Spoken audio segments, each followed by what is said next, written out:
Hello guys, welcome back to the channel. It's been a couple of weeks since England's disappointing 4-1 Ashes defeat down under, but what went wrong for England? We'll talk about the lack of preparation, the drinking stories, what should happen to Stokes, Keane, McCullum, and much more. So let's know your thoughts down below and subscribe if you're new. So Sal, I mean, very hard to sum up in a nifty sentence or two, but what are your thoughts on obviously the Ashes defeat and the series as a whole, and what are your initial thoughts on what went wrong for England? There's multiple ideas and reasons which we'll talk about.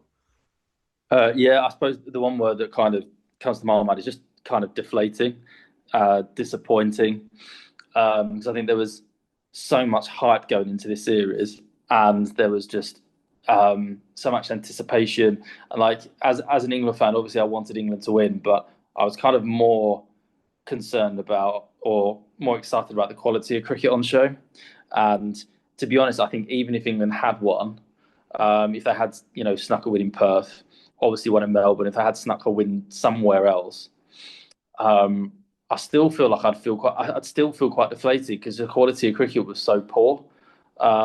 It was not what I was expecting, and actually, probably in my lifetime, I feel like it was the worst quality cricket I've ever seen. The bowlers couldn't, the England bowlers especially, couldn't seem to get it in the right areas consistently for like most of the Test matches. The Australian bowlers were much more consistent, good hardy players. But I mean, with the greatest respect to Boland and Nisa, they're not, and Doggett and whatnot, they're not the world class bowlers. And then to have a wicket keeper standing up, don't get me wrong, he did a good job, but it wasn't great to watch. I think there was not the fact that there was no spinners because the batters obviously weren't good enough quality to kind of stick around for long enough.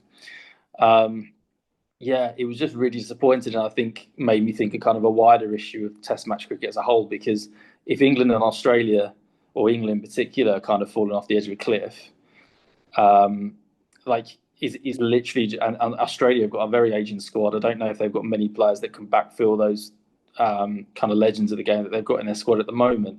It does really make me worry, like for the future of Test cricket, because if the minnows aren't particularly good and haven't been strong for a long time, England aren't particularly strong. And let's be honest, apart from that brief blip under McCullum, and that kind of initial rebound, they've not been particularly great. And then, when you add to Australia, I don't think they've got much in the locker in terms of new players. Like none of those teams are kind of providing good quality Test match cricket. I do worry for the format as a whole, but in terms of this Ashes in particular, yeah, just quite deflating, disappointing. And I think it really showed that the cracks, and we're post that kind of initial rebound under McCullum now. And fundamentally, we've got a similar team that we had under Joe Root that didn't win, or won 1 in 17 or something. It's a pretty similar team we've got now, and if anything, I thought it's probably slightly weaker than it was then. I think teams have worked us out. So yeah, just kind of predictable, disappointing, and quite deflating, to be honest. Yeah, no, hard to disagree with any of that, mate. And yeah, I think what you said about how Australia played, I mean, they just played basic cricket, didn't they? Didn't he get out there? Yeah, yeah. No, not really. I think even out second gear, honestly, they batted pretty, batted okay. They had obviously Travis had an amazing series. Obviously, Mitchell Stark was, outstanding. Had an all-timer sort of series, albeit England gifted some of his wickets. But he obviously did bowl very well, of course. But yeah, Australia didn't have to do anything amazing to beat us, and that's what's so frustrating and deflating, as you say. And yeah, and that's why it's even more of a missed opportunity because this isn't an 06, 07 team with Warne and McGrath, Langer, Hayden, etc. Ponting. It's they're a decent time, Australia, but England was still blown away by them. So it's even more frustrating. Yeah, and like you look at Mitchell Stark, like the stats are going to go in his favour. In the future, people are going to look back and go, "Jesus, he took a lot of wickets." But I don't feel like he bowled that well. He didn't bowl that many unplayable deliveries. I mean, bowl that many unplayable deliveries. It was pretty much the same with the whole bowling attack. It was like, well, we don't need to really risk Cummings. We don't need to risk Lyon because England batters are so poor. All we need to do is just pitch it up for a few deliveries. They'll get bored, and then that's it. A few dot balls, and they'll give the wicket away. It was just the team was just so uncohesive. There was just no clear message. Players were undecided what to do, and I think that comes down to leadership, just really poor leadership as well. Yeah, no, exactly. Well, we'll definitely touch on that in this video. So, yeah, and I think Australia played disciplined cricket on the pitch, which England didn't really do, and were certainly more disciplined off it, and England weren't, as we'll talk about as well. So Cat's very patiently been waiting. Thanks for joining, mate. Yeah, I mean, again, it's hard to sum up in a nifty sentence or two, but what are your thoughts on obviously the series as a whole, and give a couple of reasons, initial reasons why England failed again down under? It's a bit of a strange one because on paper, arguably, it's better than the previous two series because we actually won a game.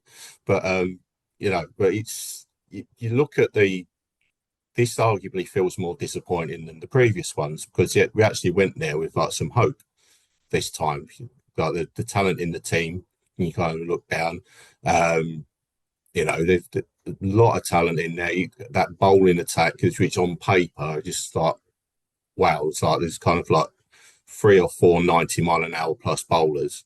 You think it's like, well, we can go over there and give them a real go. But it's, it's as soon as the kind of like you started getting into the games, it's like we were playing, we were playing again, we were playing in like the conditions like they were a few years ago.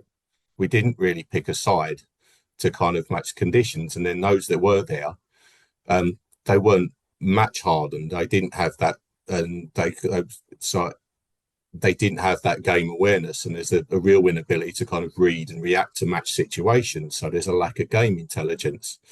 And you're seeing like, was it Perth in the first test? It's like all these guys trying to drive on front foot on the up against the moving ball, which is just like it's just brainless batting. And it's like when you've got the game by the scruff of the neck, 100 for one, basically in the second innings,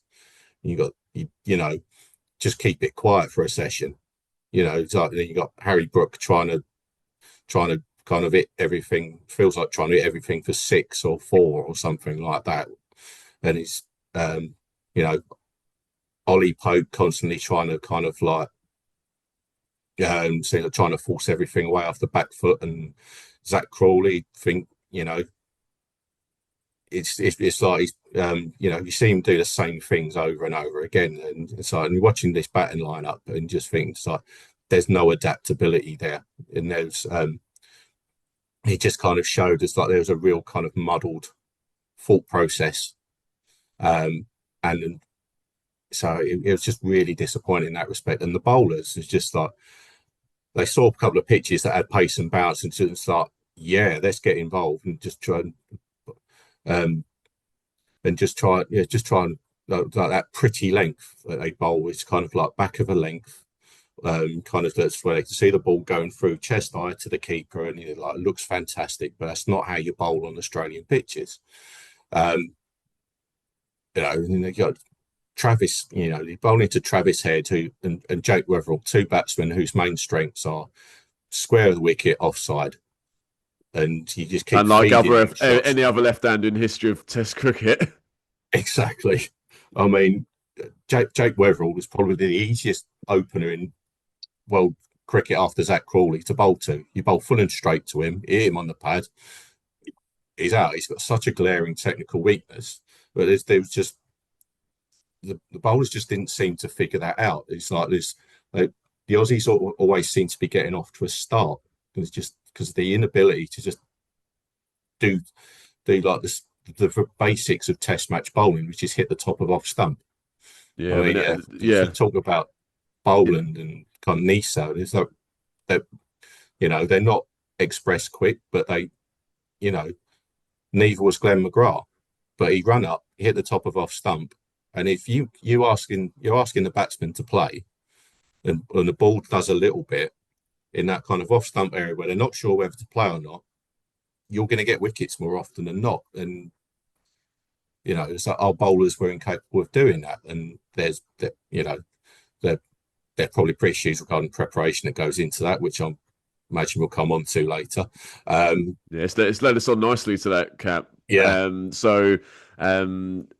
I mean, is it too simplistic to say that the preparation, or I say preparation, lack of it, I can't call a Lions game into team game at Lilac Hill with music blaring in the background like we don't even do that at club cricket, let alone like this is meant to be a prep for the Ashes.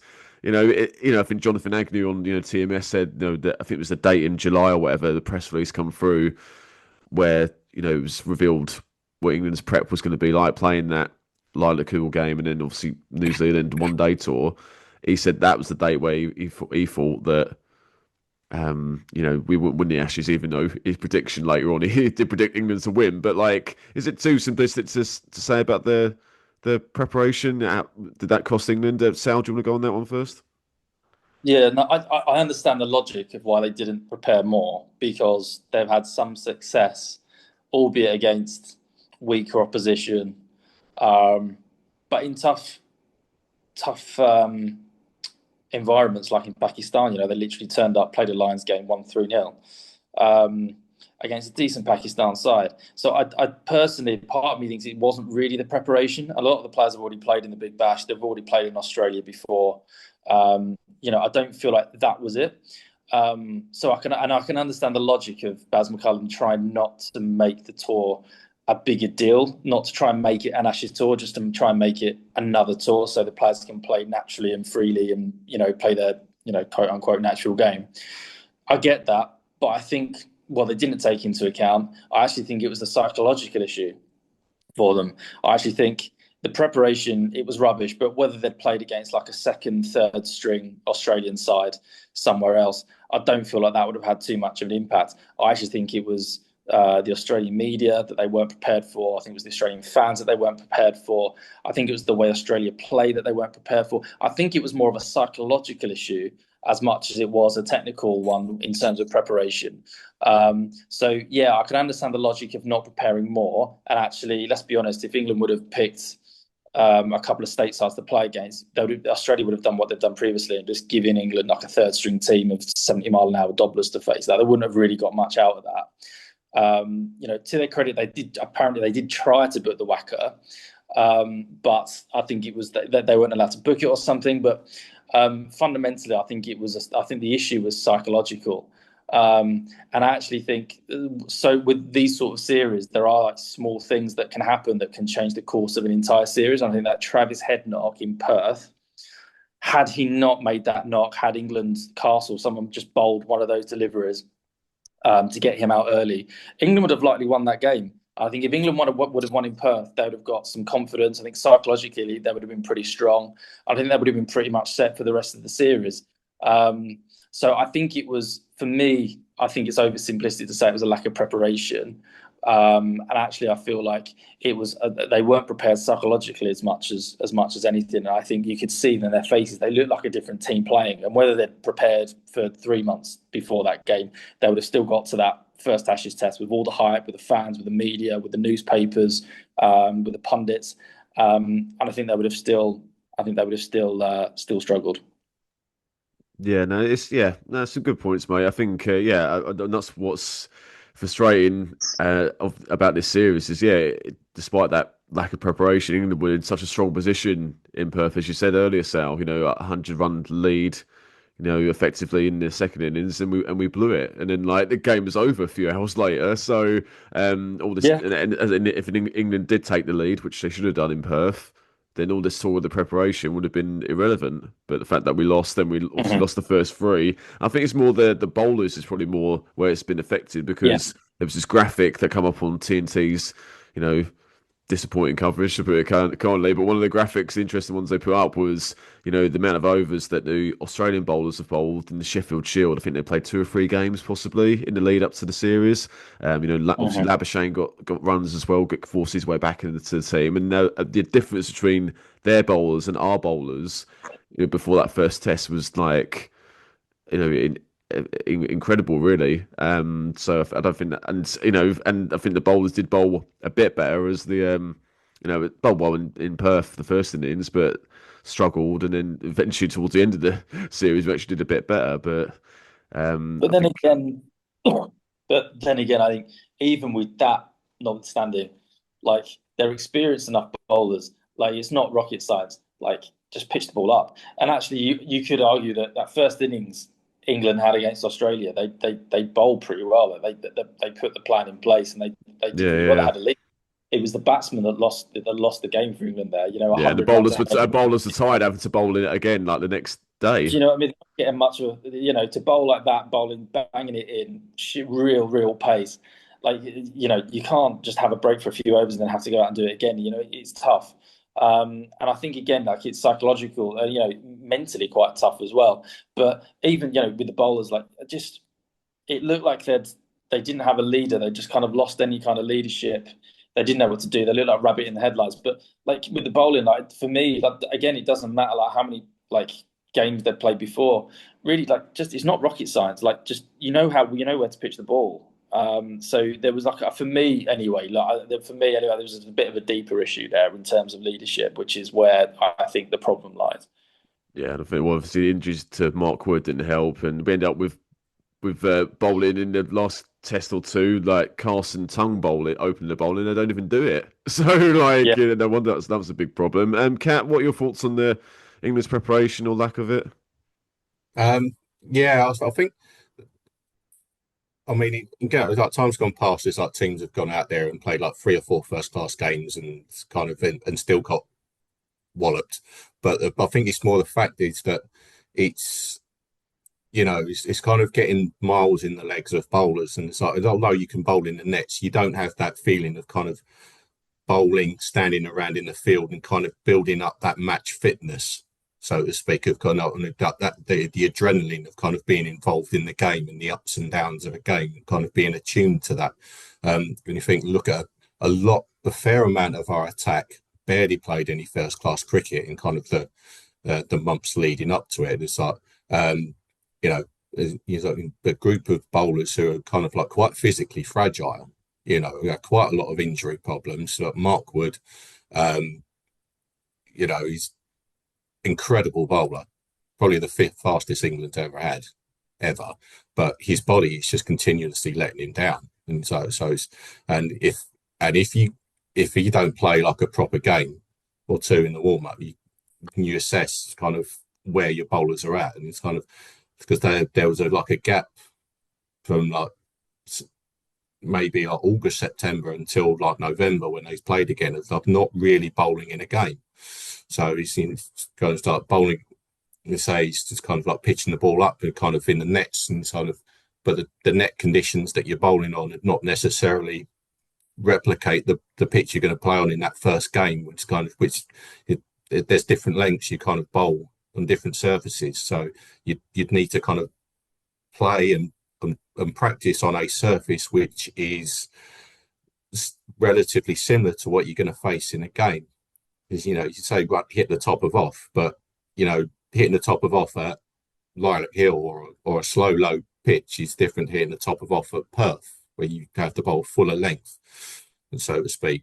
So it's and then it's also in terms of the batters just being able to kind of see those conditions and just be able to adapt those games. And so if they play like that game on kind of like a pitch more akin to what they was going to face at Perth, they might have been able to change their game plans somewhat. And so it's just, and it wasn't a coincidence that it seemed to improve as the series went on. It's like the fact is that the more cricket they played, it's like the better they kind of got. So I appreciate with the modern schedule, it's difficult to kind of find that time for like a proper warm up kind of preparation for the big series. So you can't do it how they used to do it in like the 80s and all that, where they'd play every single stateside, or when the Aussies come over to the UK, used to come over to the UK, they'd play every single county plus a couple of others for the whole summer. So that's not possible anymore. But there is a middle ground, is to say, where you should really play a first class game, a proper first class game, to kind of the players become a little more battle hardened before they go into these kind of test series, because it's no I don't think it's any coincidence like the Aussies playing 2 or 3 games leading into it were performed were much more kind of battle hardened and kind of able to kind of react to situations and just better tactically than what we were. really. So I think it's one of them. It's like the preparation. It is important and it isn't important, but it's it isn't kind of indicative of how you approach the game. And so you look at someone like Harry Brook in the warm-up games, he doesn't take them seriously, you know. So it's like it's Yeah, you Kevin look at Peterson didn't either, and he turned out all right, didn't he? no, but Kevin Peterson was a very meticulous Yeah, yeah, train prep yeah. and prepare in terms of his preparation. So he may not necessarily taken those warm-up games seriously, but at least he was very meticulous in how he played and trained. Yeah, absolutely. Yeah. No, completely. And so obviously preparation, there's a question mark there. Is there another one on the selections, lads? I mean, in the batting and the bowling department. I mean, obviously, as you guys have mentioned, I think they built an exciting attack on paper. And maybe on previous tours, when the pitches were more Australian-like, hard and fast, it might have been even better. But you know, the to speak to Michael Vaughan, who covers matches out there a lot, and a few others, and obviously the Australian pundits, and they say, well, and you can tell by the scores that the scorecards in the Sheffield Shield, that none of these 500-600 runs in the first innings anymore. Really, it's more 300-400. Grass on the pitch and stuff like that. And look at the 2 day matches we've had. We had two of them in this series just gone. So, could they have maybe picked a Sam Kirk, or or even they retired Jimmy Anderson for this series, and we probably could have done with him. With at least he can put the ball on a length. And what about the batting as well? With obviously Pope and Crawley were under pressure in this series, and then Pope gets dropped and Bethel does brilliantly, who we'll touch on. And Crawley had a Midland series, and this is meant to be his the one sort of defining series for him as well as his team, and it didn't work out for him. So yeah, what are your thoughts on the selections, Kat? Did England get them wrong? Um, I think that they made mistakes in terms of selection, in terms of like the squad. There wasn't so in terms of the bowling unit. I think it just looked very unbalanced on paper, not necessarily in terms of like the number of in terms of like having including a spinner in the side and all that. It's just in the types of seamers that they took. There's like it was kind of like they had a very particular game plan, kind of focused on bowling quick and kind of like trying to rough up the Aussies through sheer pace. Where if you needed that kind of variation, that seamer who can bowl longer spells, bowl dry, and kind of just hit the top of off that Scott Boland kind of job, which in theory is like that was probably Matt Potts' his role, but the fact by the last test is like he seemed like he was shot to pieces. But yeah, someone like that's kind of Sam Cook type bowler could have been a handful. So it's like it's like he'd run in kind of top of off stump, nibble it around. It's like would Travis Head have scored as many runs? Just because someone who's just bowling a lot more accurately at him and kind of just hitting that top of off and just not feeding him in one of those kind of like short and wide balls or the drive balls. He's got discipline of hitting a length. Yeah, and then in terms of like the spinner, it's like sending like bit. I've never really convinced about Shoaib Bashir as a spinner. So if you're taking him as your main spinner, you do need an experienced backup. So if it's quite clear. It's like the Adelaide Test was the game he should have played, and it's like they didn't think they could pick him. So they end up playing Will Jacks, who by all stretch of the imagination is a white ball spinner at best. And the white ball spinners kind of their kind of go-to ball is kind of like get hit to the sweepers, contain runs, don't go for boundaries. And it's like they don't bowl to kind of bowl dot balls and pressure or to get batsmen out. So it's like Will Jacks kind of battled manfully, but he was patently underqualified for the job he was being asked to do. So not having that's experienced backup spinner, it created real selection issues. Someone like Liam Dawson would have been perfect for a lot of some of those games out there. Someone who's accurate, can just bowl and also get you wickets when the pitch starts to turn. And he's also a good bat and a very good fielder. He would have been that role, which that kind of Ashley Giles kind of role, which this side kind of needs, would have been him to a T, really. But it's because it didn't feel like in summary, it just didn't feel like the attack was like really balanced.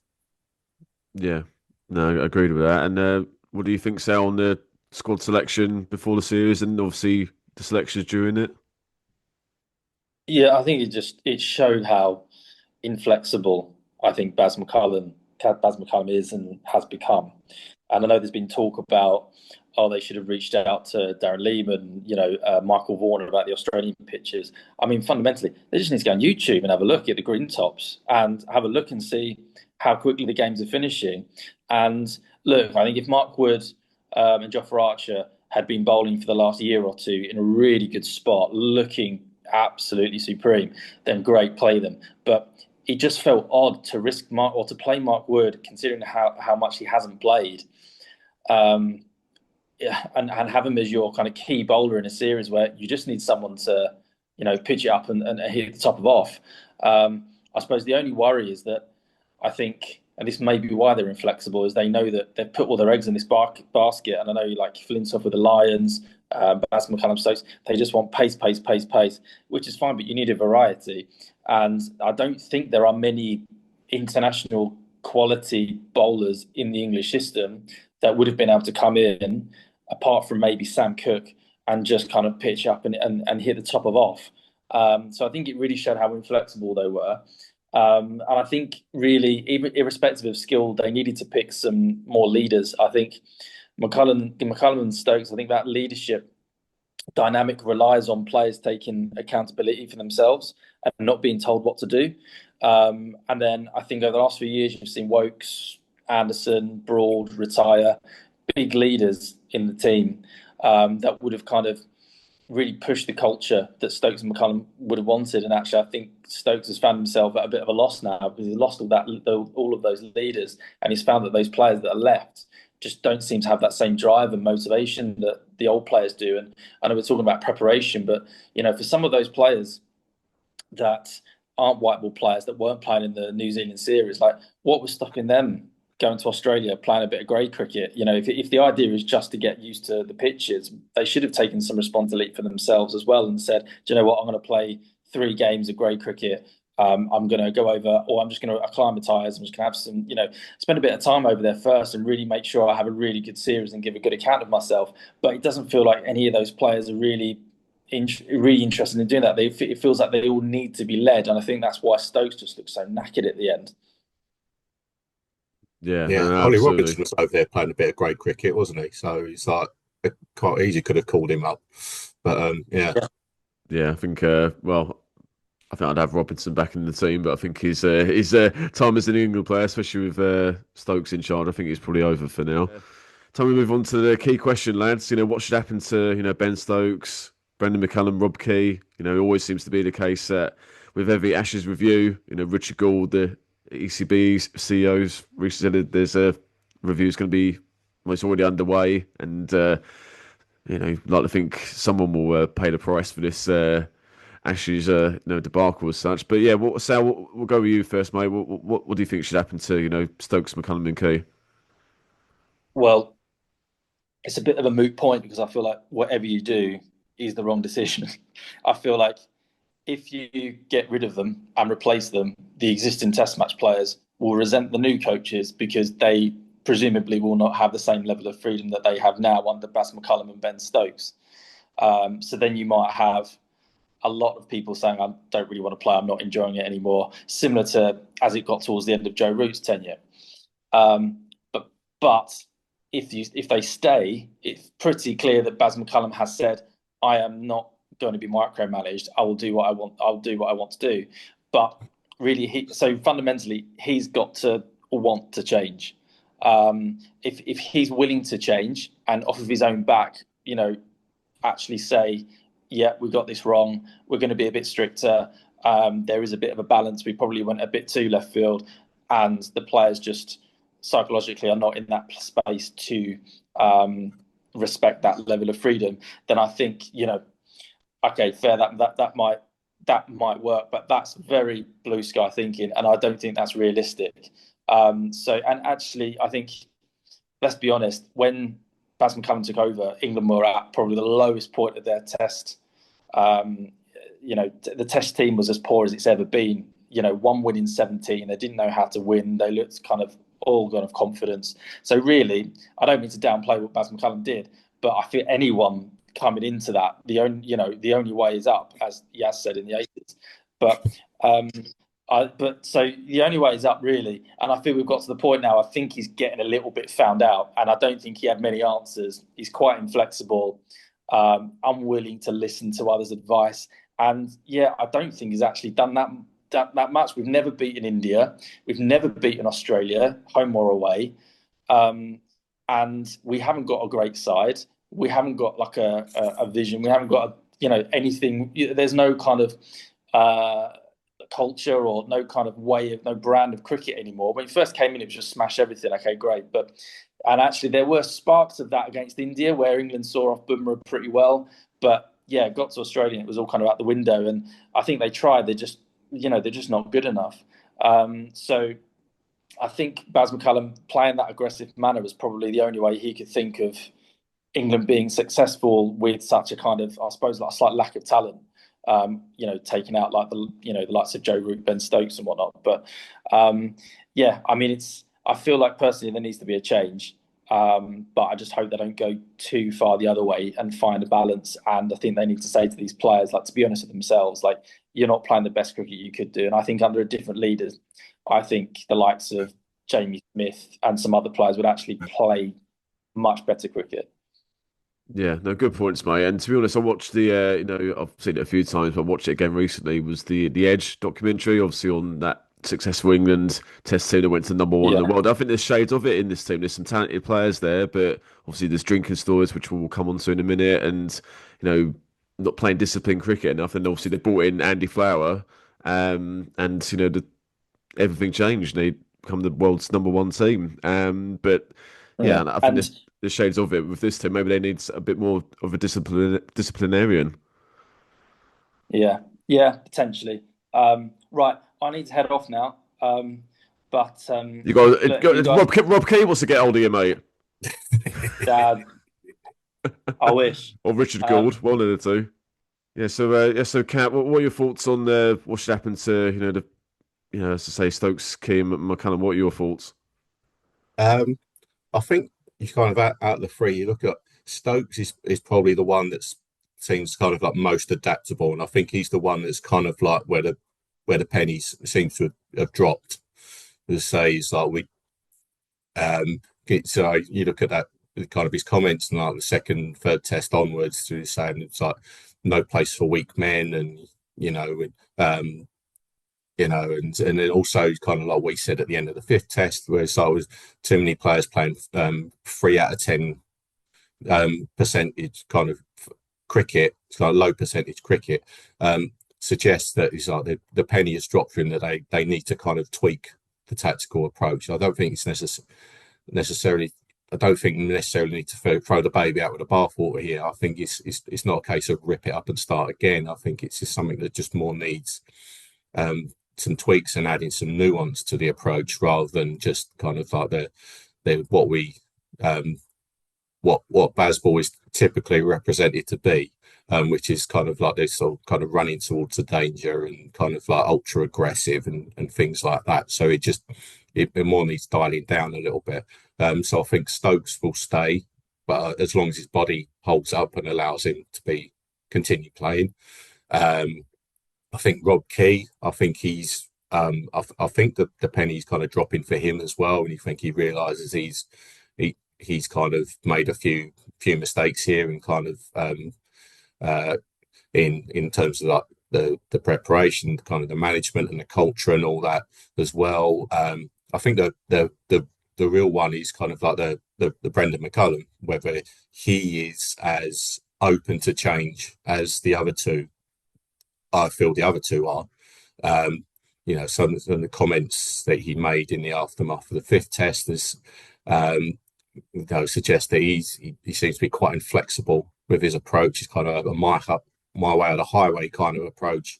And so how open he would be to being told that he needs to kind of make some changes is a difficult question. It's kind of further complicated by the fact that he's also the white ball coach as well, and we've got the T20 World Cup coming up as well.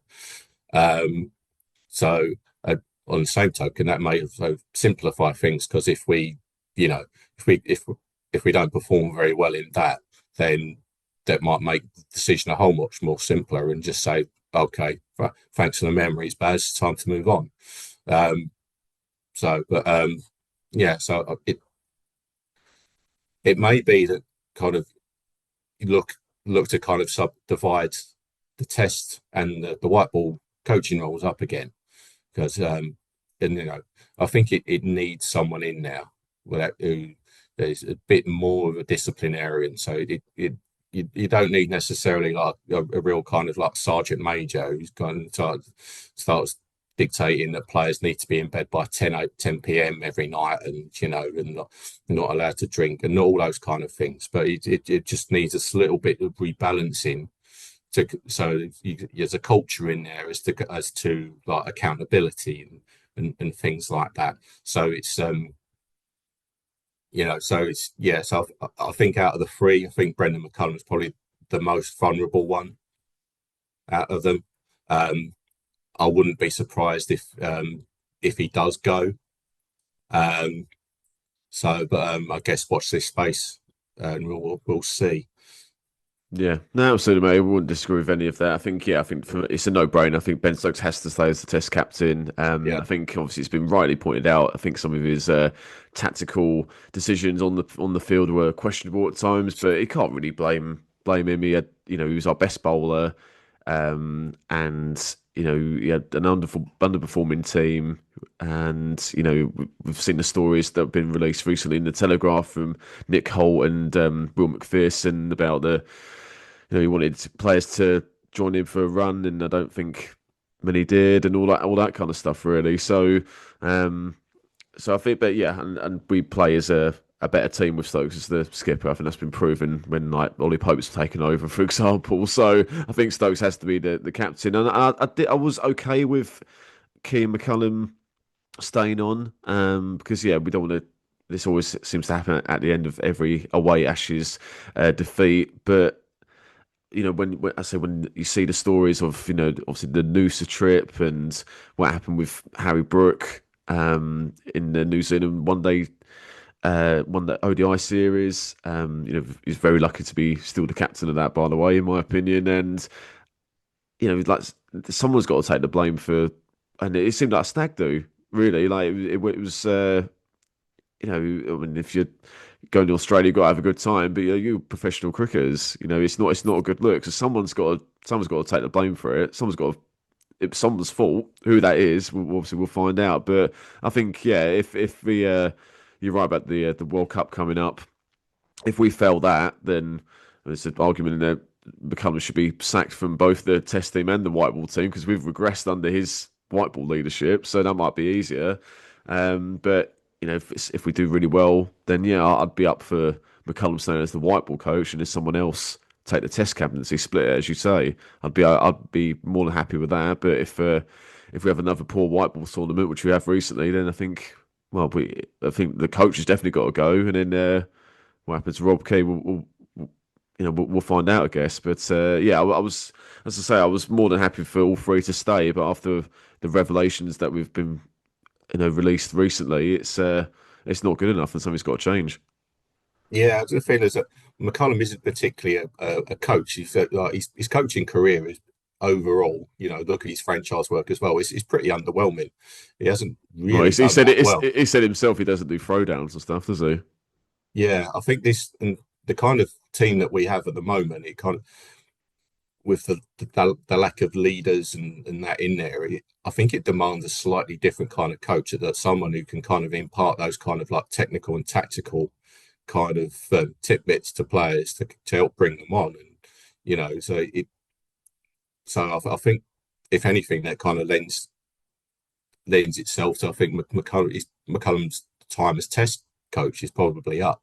I think it needs someone with that little bit more tactical and technical nous. It's no, like a Duncan Fletcher kind of person. Well, Gary Kirsten is probably the or Andy Flower, probably kind of like the two most who are probably the best, the most experienced in that kind of approach. But whether they're available or not is another question.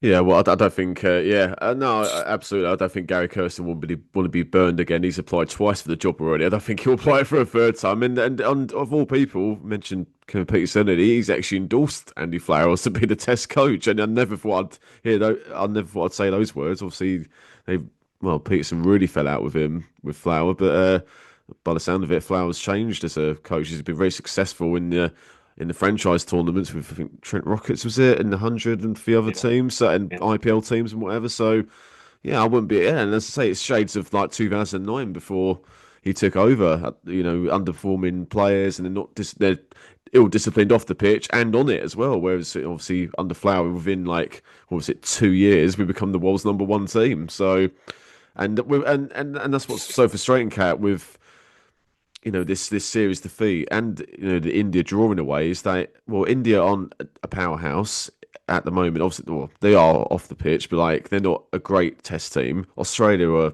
decent. South Africa, look, obviously they're good. Obviously the World Test champions, but there's no real stand-up Test team at the moment, and England should be playing way better than what we are. And what are the reasons for that? I think the way we're playing isn't obviously helping that, and you know, uh, like if England if we have a good World Cup, you know, and then McCullum he's open to change, which I don't know. I've heard like mixed comments from him. Some comments he's saying he is, some he isn't. Like I think he was quite offended by Nasser Hussain asking about that, after the Sydney test. So. But yeah, sometimes you got to. I think like someone like Roy Keane has said, you got to look at have they got the eye of the tiger? Like, does he want it? So, but if not, I think there's plenty of other coaches, if test coaches, if it comes to it. We mentioned the drinking stories earlier. I mean, let's say Will McPherson, Nick Holt from the Telegraph have broken these stories. I mean, what are your thoughts on obviously Harry Brook in New Zealand and the infamous Noosa trip and this videos of Bethel in the nightclub and I think I'm not sure if it's been verified, but it sounds like Ben Duckett where he had an absolute skinful on his own at one stage. So, what are your thoughts on this sort of stag do sort of trip? It looks like. Yeah, I mean, I've got no issues with them. With the whole like the Noosa trip as like a principle. It's like because the Ashes is a pretty intense series, and it's like they're away from home for quite an extended period of time. So for them to have a little bit of downtime in there, just to kind of mentally refresh and reset, is not a bad thing in principle. I think the issues with the Noosa trip, if you take the Ben Duckett situation to start with, the fact that he was out on his own, drunk as a skunk, like in the early hours of the morning, he's like all by himself. So first thing to ask is like, where are his teammates? Where are the security people? How he just let him kind of Yeah, that's wander a good around. point. Yeah, good point. It's like late night in around Noosa by himself. It's like he was lucky in a way that he came up to it was like an England fan who kind of accosted him and kind of recorded that thing, and it wasn't like an Aussie or something who was trying to cause trouble or start a fight with him or something like that, because that situation could have been a hell of a lot worse than what it was. Thankfully, Ben Duckett appears to be a bit of a dopey drunk who's like he's not an angry drunk by the look of it. So, and if he was, that could have escalated into a fight. Yeah, of It's course, kind it of could like have. another Yeah, like Ben Stokes kind of situation, Ben Stokes yeah, in in Bristol Bristol. kind of Yeah, yeah, situation. yeah, yeah. Could And have it's been. like, and God knows what could have happened. So, it's I think that the real issues here is kind of like the management of the team and like the teammates. It's like, where are his teammates? Because like, they obviously weren't looking out for him at this at that time at that evening, because either they'd all gone home and just left him out by himself, or someone just say, "Look, Ben, you're coming home now," because that doesn't really speak to a team that's particularly together, because you're not looking out for one of your teammates there. No, don't sound it, does it? No, totally. Yeah. So, and what more about Brooke as well? So in terms of Brook, I think that's arguably a more kind of like that's a worse kind of situation because you've got someone who's a captain, England captain, the white ball sides, out the night before a game. Yeah, so it's different to like the Noosa trip. So there was no game coming up. So it's perfectly reasonable for it's more reasonable for the players to kind of be able to let their hair down a little bit because there was no immediate game coming up. With Brook, he was out.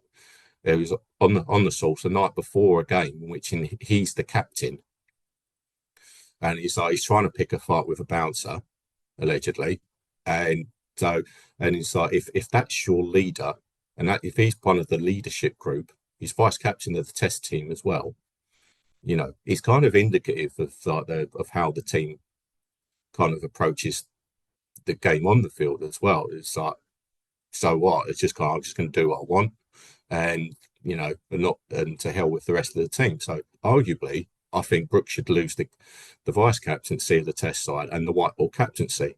But I think it's complicated by the fact that we've got a white ball tournament coming up, global tournament coming up, and be changing your captains there kind of creates a lot of issues.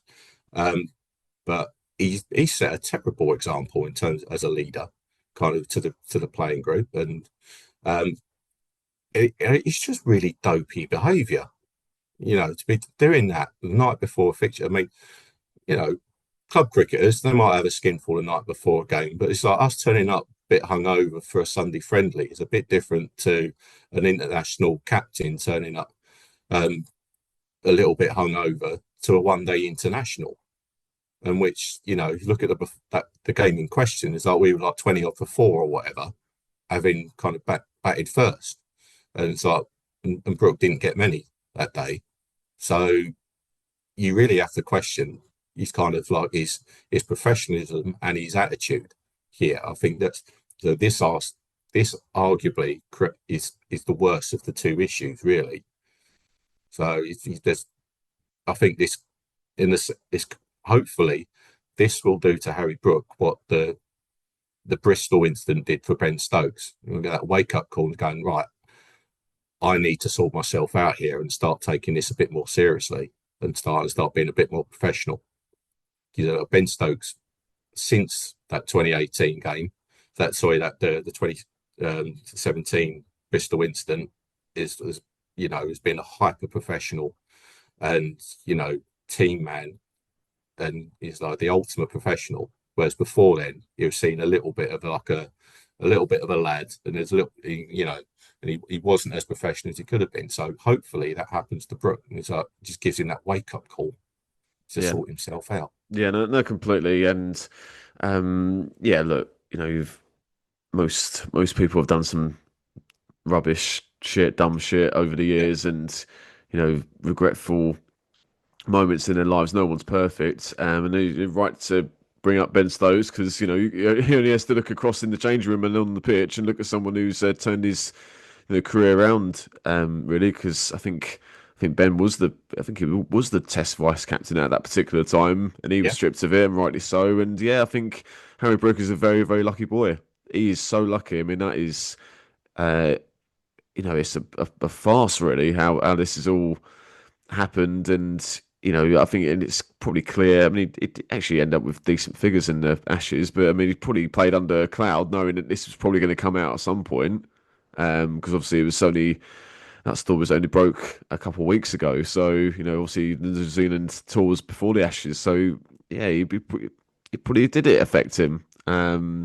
But yeah, it's no excuse. You can't be acting like that, especially before a match, as you say. And you're the captain of the white ball teams. You got to be better than that. He's very very lucky to still be the captain. I got to say, and it's not good enough. And it's yeah, you're right. I think it just sums up what it's like in all the teams at the moment. We're not disciplined off the pitch, and we're certainly not on the pitch as well. So yeah, something's got to change. So we've mentioned obviously quite a lot of negatives, but let's focus on some positives. Hasn't been too many for England, but let's focus on a few. I mean, Jacob Bethel, he's not only is he a star of the future, he's the star of now. He got his first ever first class century in Sydney.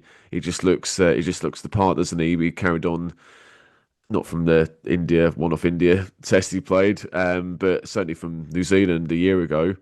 Yeah, uh, he looked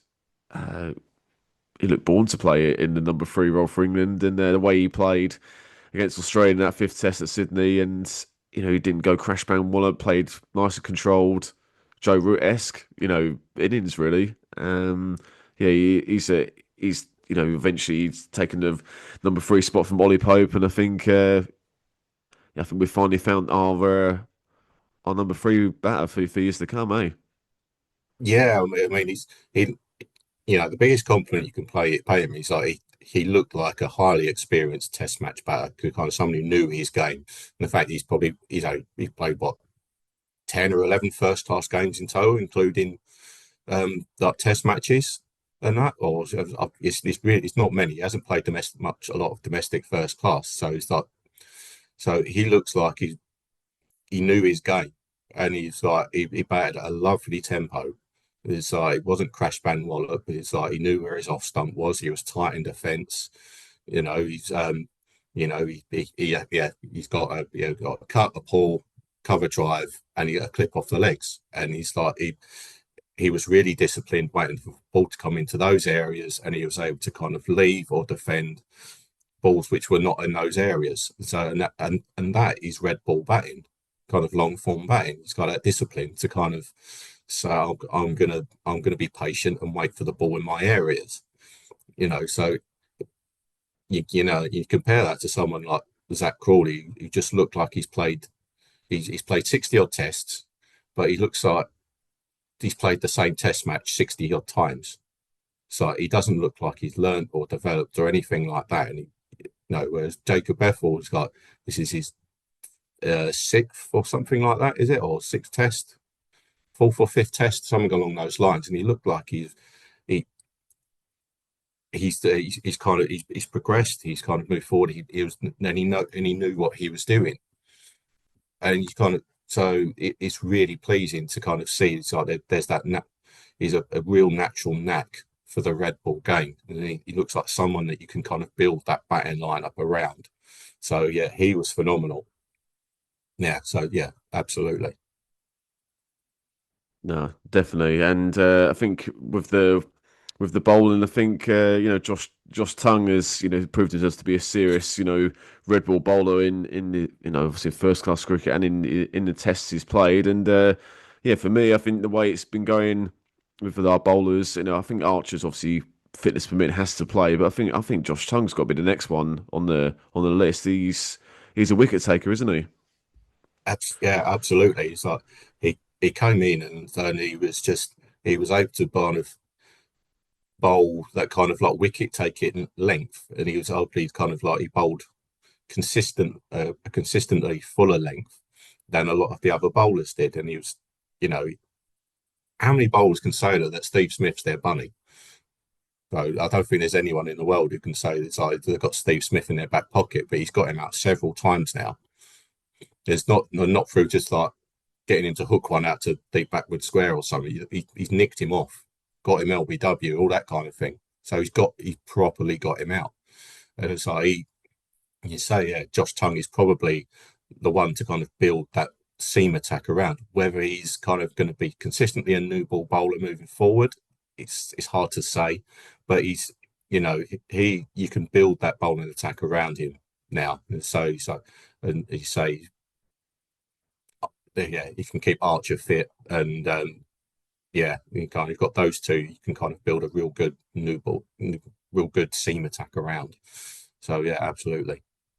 No, completely. Right. Well, as we were saying, we've got the World Cup coming up, the T20 World Cup in February, March. But England, we don't play a test until New Zealand. That's not until June. So obviously, plenty of opportunities for players to stake their claims. Current players, and possibly some new players in the county championship. There'll be a few games before that New Zealand series. So where do you see opportunities for new players to come, or maybe players that have played before but not for a while? So in terms of I think Bethel's shoot is a shoehorn now at number three. Um, Maybe an opportunity for an opener. I think I personally would drop Crawley now. I would have dropped him 3 years ago, but let alone now. So, and obviously, Root and Brook, Shewin, Stokes, obviously. What do you think of Crawley? Is it time up for him now? And what players would you consider if not? Yeah, I think it's now. I think he's played 60 odd tests. He's averaging 31.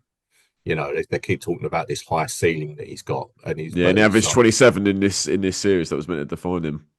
exactly. It's like I think that the time is now is kind of send him back to county cricket and kind of you know and kind of learn his game again. I think he he keeps getting out the same way time and time again. He doesn't look like he's a particularly smart cricketer. He looks like someone that's kind of learnt to bat on a bowling machine with someone who's just feeding him cover drives, but our follies outside off stump, and he's just going. He spent hours just crashing them through the covers. Whereas he doesn't seem like he has the art of run scoring.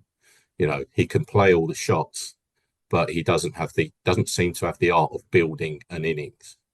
So would you rely on him to kind of guts it out in a difficult situation? No, you can't, because you know, technically, defensively, his defensive technique is poor, really. He's so easy to get out for a Test match bowler. They must be licked their lips at bowling at him, because he's so easy to get out, because you can just hang it outside off stump and you'll draw him into a drive and nick him off, or you get one kind of on around off stump, nibble it back, and you got him LBW or bowled or something. So it's like playing a defensive shot doesn't seem to come naturally to him. So it's so yeah. So Crawley, for me, I think it's definitely time for him to go back to county cricket. If he goes back, dominates, and that's the thing. It's like whenever he plays county, his overall first class record is only 32. So it's not as if he's gone back to county cricket Yeah, and that's kind of it. dominated back there as well. So, but if he gets dropped, goes down, and he bangs out like 3 or 4 hundreds for Kent in the championship at the start of the season, then give him another go. But if he doesn't get a free pass back into the team. So I think there is a spot in the there. I think there's room for an opener there. Um, Yeah, who to you who you thinking of, like McKinney, someone like that, or even go back to Hamid or Sibley? um, I don't think McKinney had a great year last year in the championship. I think Hamid. I think I would personally go for Hamid, because I think from everything I've heard, he seems to have kind of expanded his game a little bit, so he's kind of a little bit more Yeah, for open, sure. I've got their leadership qualities as well for Nottinghamshire. yeah, and I think it would just provide like a nice kind of balance to the rest of the side, and kind of someone who can bat for long periods, and he seems to have a reasonably tight defensive game. Um, you know, so so I would go back to Hamid, your other candidates, Dom Sibley, McKinney at Durham, which are highly thought of. It's like um, Who's the you know, Sussex? Tom Hain, is it, or Tom Haynes? Haynes. You got Yeah, Jake Libby at Worcestershire, who yeah, kind of like yeah. one of the top run scorers in Division One last year, playing at Worcester half the game. So you've got to be a player to be able to score runs consistently at Worcester. Yeah, that's a good So point. So I think there are a few different candidates. I think I would probably go for Hamid personally. Um, Duckett, I think Yeah, his record's good enough to warrant staying. Yeah, I'd keep Ducky. He's had an underpar series, but yeah, Yeah, I'd keep him. Yeah, I think yeah, they're obviously two not teammates, Hamid and yeah, Duckett. So I'd go with them actually as my openers. Yeah, Bethel at three is a given, Root four given, Brook five. I'm guessing Stoke six. What? Let's move on to the wicket keeping. Obviously, James Smith is attracted criticism for some awful dismissals, and his wicket keeping's come under fire. Would you, again, I think he's certainly talented enough, but would you play him for New Zealand? Jamie Smith, he's a tricky one, really, because you can see that the talent's there. It's like until this series, his keeping hadn't really been an issue. He'd been reasonable with the gloves. He'd done okay. But it seems like he struggles a bit with stamina, kind of over the course of a longer series. It's like the back end of the summer, it's like his performances seem to drop off a cliff sometimes. And the fact he doesn't keep for his county side, understandably, because he's against Ben Stokes. But yeah, so whether he's kind of like really kind of battle hardened kind of keeper in terms of like keeping a lot in first class cricket to kind of build up that kind of body of work. It's difficult. I think the talent is very clearly there. I mean, that knock against India last summer, we took for 180 odd. It shows how good he is. I think he just about hangs on, but I think he needs to go back into county cricket, play some red ball games, and just go back there. I think he's got the game to kind of go back there and score runs.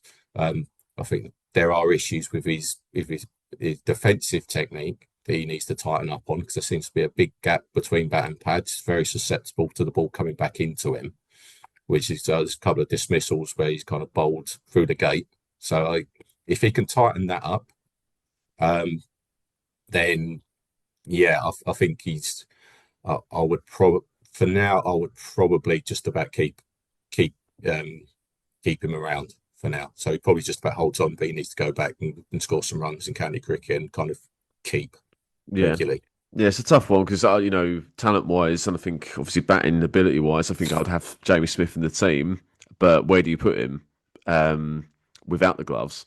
So like, do you bat him at number 3? Well, I think Bethel's got that now for now. Obviously, he's not going to go 4 like he does to Surrey because Root Bat's there, and then you're just shoving people around, aren't you? Do you then replace Crawley with Bethel, put Bethel to open, then Smith at 3? Like, I don't know.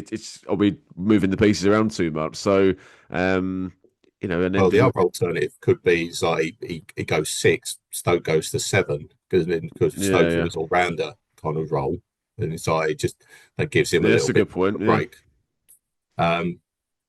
But then if you're taking the gloves off Smith as well, then that creates an extra complication. It's like, then where does the keeper fit into the side? yeah, that's it. Yeah, that's Yeah. it. And well, speaking of other issues, we mentioned Liam Dawson earlier, but I mean, obviously the problems with Bashir. I think he's going to play with Derbyshire, is it this year? But like, yeah, I think the spinning department. I think we've got if they've won a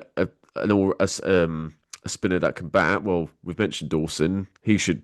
I mean, I like Jacks, but he doesn't play enough red ball cricket. So, we need somebody who plays it regularly. So I'd play Dawson at number 8 comfortably. If not, if they want to go a bit rogue, which I wouldn't be against, is if it's not even rogue as such, because he had a really good season for Leicestershire, is play Ryan Ahmed. Ryan Ahmed bats at number 3 for Yeah. Leicestershire, and he's a leg spinner. This I wouldn't be against him playing either.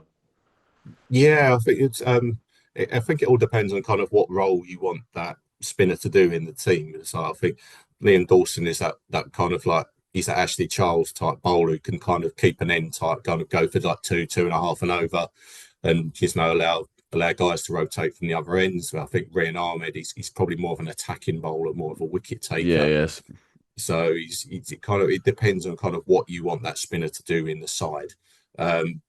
So I think Ryan Ahmed, his batting ability seems to have come on immensely last year. Had a fantastic year Yeah. with the ball as well. Mm. So I think he could be the one that does that. I think you look probably the other ones, Jack Carson at Sussex. There probably aren't too many other, or even it's like really rogue. It's like Ryan Ahmed's brother who plays for Notts. It's like he's done pretty well Yeah, in the championship. Farron Arm, is it? Yeah. Yeah. I think it might be a bit early for him, but he's kind of done really well in red ball cricket when the chance he's had for knots. Um, but yeah, and in terms of it's like Bashir, it's like he's been so badly mismanaged by this team. It's like you know, Yeah, I he, do feel sorry for him. to feel so the guy just needs to play cricket somewhere. It's like it just like don't they just leave him with Derbyshire for the summer. It's like even during the winter, it's like it go and play some first class cricket somewhere in the summer or in the winter or something. Go to like Zimbabwe or West Indies or wherever and just go Yeah, and New play some red Zealand. ball Yeah, cricket and just bowl some overs in conditions which are likely to suit you a bit more. Just learn how to bowl. no, that's Really it. bowl like a long spell because his domestic first class record is abysmal. Yeah, it's terrible, Really. isn't it? Yeah. Yeah. Well, I think that. Well, on that sour note, to Yeah. end a negative video for England anyway. Thanks, Kat, for your thoughts, mate, and we'll catch you. We'll catch you again soon. We'll do a preview for the T20 World Cup coming up soon, so we'll catch you then. Thanks everyone for watching. Subscribe if you're new. Let us know your thoughts down below, and we'll catch you soon. All the best. Bye for now. Cool. Cheers all. Bye bye.